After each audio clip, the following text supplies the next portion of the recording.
गौरी पुत्र गणेश भगवान की जय। जय श्री कृष्णा, राधे राधे।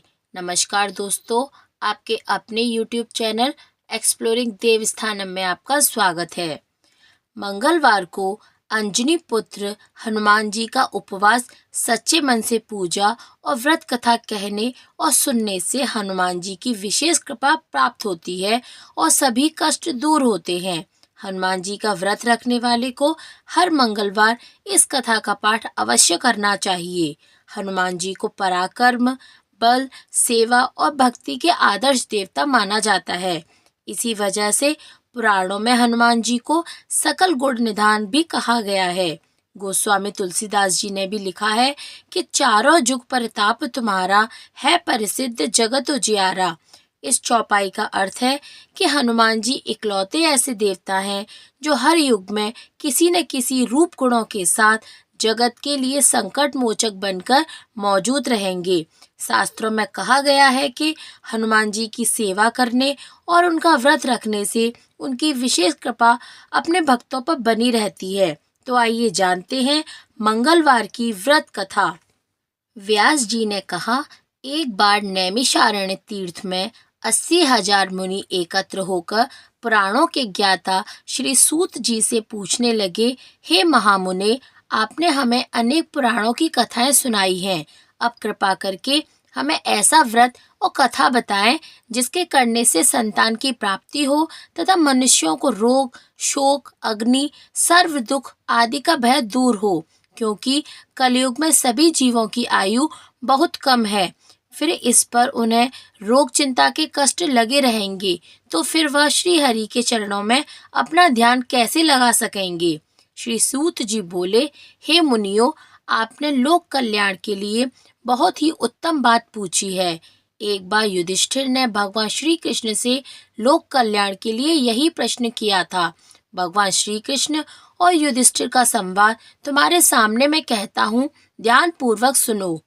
एक समय पांडवों की सभा में श्री कृष्ण जी बैठे हुए थे। तब युधिष्ठिर ने भगवान श्री कृष्ण से प्रश्न किया, हे प्रभु नंद नंद गोविंद, आपने मेरे लिए अनेक कथाएं सुनाई हैं। आज कृपा करके ऐसा व्रत या कथा सुनाए जिसके करने से मनुष्य को रोग चिंता का भय समाप्त हो और उसको पुत्र की प्राप्ति हो। हे प्रभु, बिना पुत्र के जीवन व्यर्थ है। पुत्र के बिना मनुष्य नरकगामी होता है। पुत्र के बिना मनुष्य पितृ ऋण से छुटकारा नहीं पा सकता और न ही उसका उद्धार हो सकता है। अतः पुत्रदायक व्रत बतलाएं। श्री कृष्ण भगवान बोले, हे राजन, मैं एक प्राचीन इतिहास सुनाता हूँ, आप उसे ध्यान पूर्वक सुनो। कुंडलपुर नामक एक नगर था। उसमें नंदा नामक एक ब्राह्मण रहता था।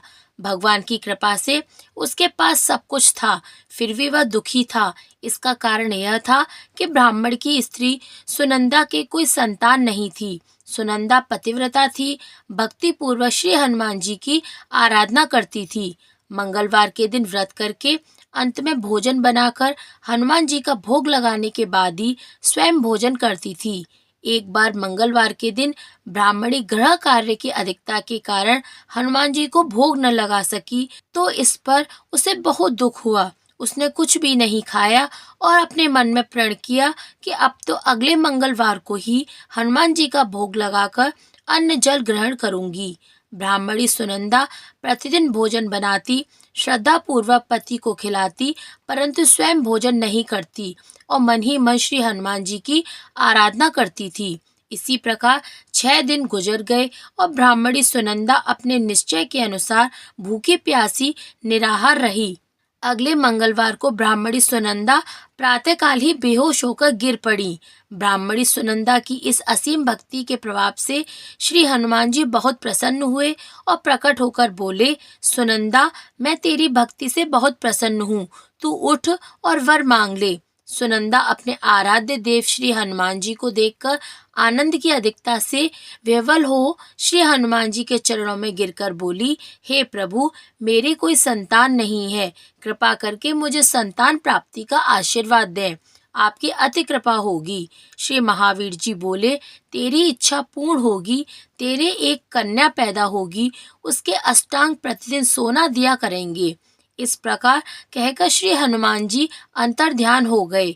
ब्राह्मणी सुनंदा बहुत हर्षित हुई और सभी समाचार अपने पति से कहा।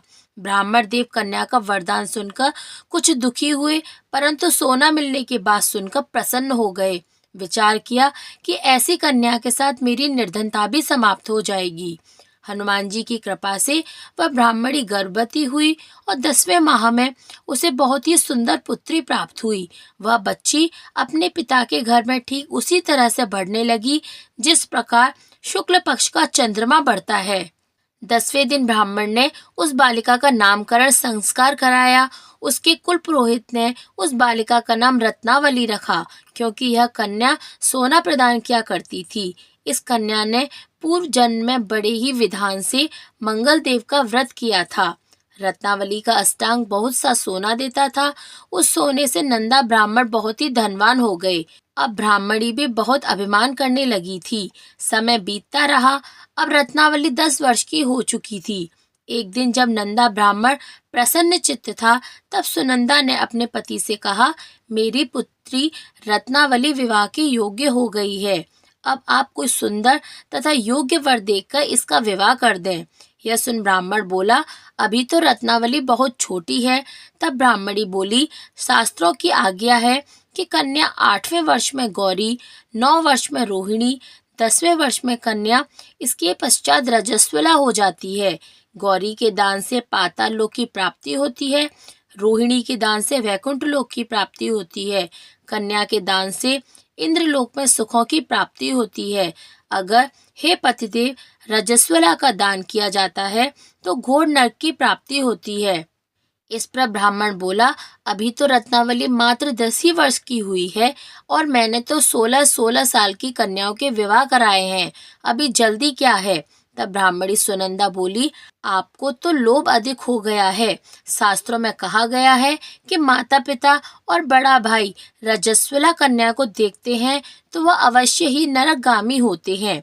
तब ब्राह्मण बोला, अच्छी बात है, कल मैं अवश्य ही योग वर की तलाश में अपना दूध भेजूंगा। दूसरे दिन ब्राह्मण ने अपने दूत को बुलाया और आज्ञा दी कि जैसी सुंदर मेरी कन्या है वैसा ही सुंदर वर उसके लिए तलाश करो। दूत अपने स्वामी की आज्ञा पाकर निकल पड़ा। पंपई नगर में उसने एक सुंदर लड़के को देखा। यह बालक एक ब्राह्मण परिवार का बहुत गुणवान पुत्र था। इसका नाम सोमेश्वर था। दूत ने इस सुंदर गुणवान ब्राह्मण पुत्र के बारे में अपने स्वामी को पूर्ण विवरण दिया। ब्राह्मण नंदा को भी सोमेश्वर अच्छा लगा और फिर शुभ मुहूर्त में विधि पूर्वक कन्यादान करके ब्राह्मण ब्राह्मणी संतुष्ट हुए। परंतु ब्राह्मण के मन में तो लोभ समाया हुआ था। उसने कन्यादान तो कर दिया, पर वह बहुत खिन्न भी था। उसने विचार किया कि रत्नावली तो अब चली जाएगी और मुझे इससे जो सोना मिलता था अब वह नहीं मिलेगा। मेरे पास जो धन था कुछ तो इसके विवाह में खर्च हो गया और जो शेष बचा है वह कुछ दिनों पश्चात समाप्त हो जाएगा। मैंने तो इसका विवाह करके बहुत बड़ी भूल कर दी है। अब कोई ऐसा उपाय हो कि रत्नावली मेरे घर में ही बनी रहे, अपनी ससुराल न जावे। लोभ रूपी राक्षस ब्राह्मण के मस्तिष्क पर छाता जा रहा था। रात भर अपनी शैया पर बेचैनी से करवटें बदलते बदलते उसने एक बहुत ही क्रूर निर्णय लिया। उसने विचार किया कि जब रत्नावली को लेकर उसका पति सोमेश्वर अपने घर के लिए जाएगा तो वह मार्ग में छिपकर सोमेश्वर का वध कर देगा और अपनी लड़की को अपने घर ले आएगा, जिससे नियमित रूप से उसे सोना भी मिलता रहेगा और समाज का कोई मनुष्य उसे दोषी भी नहीं मानेगा। प्रातःकाल हुआ तो नंदा और सुनंदा ने अपने जमाई तथा लड़की को बहुत सारा धन देकर विदा किया। सोमेश्वर अपनी पत्नी रत्नावली को लेकर ससुराल से अपने घर की तरफ चल दिया। ब्राह्मण नंदा महालोभ के वशीभूत हो अपनी मति खो चुका था। पाप पुण्य को उसे विचार न रहा।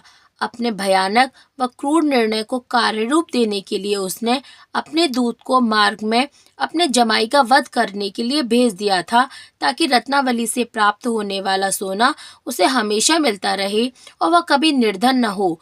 ब्राह्मण के दूत ने अपने स्वामी की आज्ञा पालन करते हुए उसके जमाई सोमेश्वर का मार्ग में ही वध कर दिया।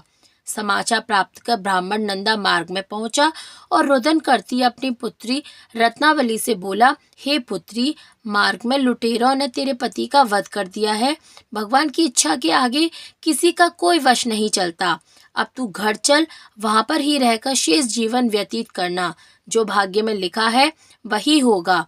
अपने पति की अकाल मृत्यु से रत्नावली बहुत दुखी हुई। करोड़ क्रंदन व रुदन करते हुए वह अपने पिता से बोली, हे पिताजी, इस संसार में जिस स्त्री का पति नहीं है उसका जीना व्यर्थ है। मैं अपने पति के साथ ही अपने शरीर को जला दूंगी और सती होकर अपने इस जन्म को, माता पिता के नाम को तथा सास ससुर के यश को सार्थक करूंगी। ब्राह्मण नंदा अपनी पुत्री रत्नावली के वचनों को सुनकर बहुत दुखी हुआ। विचार करने लगा, मैंने व्यर्थ ही जमाई का वध का पाप अपने सिर ले लिया है। रत्नावली तो उसके पीछे अपने प्राण तक देने को तैयार है। मेरा तो दोनों तरफ से मरण हो गया। धन तो अब मिलेगा नहीं। जमाई वध के पाप के फलस्वरूप यम यातना भी भुगतनी पड़ेगी। यह सोचकर वह बहुत खिन्न हुआ। सोमेश्वर की चिता बनाई गई। रत्नावली सती होने की इच्छा से अपने पति का सिर अपनी गोद में रखकर चिता में बैठ गई। जैसे ही सोमेश्वर की चिता को अग्नि लगाई, वैसे ही प्रसन्न हो मंगलदेव वहां प्रकट हुए और बोले, हे रत्नावली, मैं तेरी पति भक्ति से बहुत प्रसन्न हूँ, तू वर मांग। रत्नावली ने अपने पति का जीवन दान मांगा। तब मंगलदेव बोले, रत्नावली, तेरा पति अजर अमर है, वह महाविद्वान भी होगा और इसके अतिरिक्त तेरी जो इच्छा हो वो मांग ले। तब रत्नावली बोली, हे ग्रहों के स्वामी, यदि आप मुझ पर प्रसन्न हैं तो मुझे यह वरदान दीजिए कि जो भी मनुष्य मंगलवार के दिन प्रातःकाल लाल पुष्प, लाल चंदन से पूजा करके आपका स्मरण करे, उसको रोग व्याधि न हो, स्वजनों का भी कभी वियोग न हो, सर्प, अग्नि तथा शत्रुओं का भय न रहे। जो स्त्री मंगलवार का व्रत करे वह कभी विधवा न हो। मंगलदेव तथास्तु कह अंतर ध्यान हो गए। सोमेश्वर मंगलदेव की कृपा से जीवित हो उठा। रत्नावली अपने पति को पुनः प्राप्त कर बहुत प्रसन्न हुई। मंगलदेव का व्रत प्रत्येक मंगलवार को करके व्रतराज और मंगलदेव की कृपा से इस लोक में सुख ऐश्वर्य को भोगते हुए अंत में वह अपने पति के साथ स्वर्ग लोक को चली गई। इसीलिए कहा गया है, जो स्त्री पुरुष विधिवत मंगलवार का व्रत करके व्रत कथा सुनते हैं और हनुमान जी का ध्यान करते हैं, हनुमान जी उनके सभी कष्ट दूर करके घर में धन संपत्ति का भंडार भर देते हैं और शरीर के सभी रक्त विकार के रोग भी नष्ट हो जाते हैं। बोलिए बजरंगबली की जय।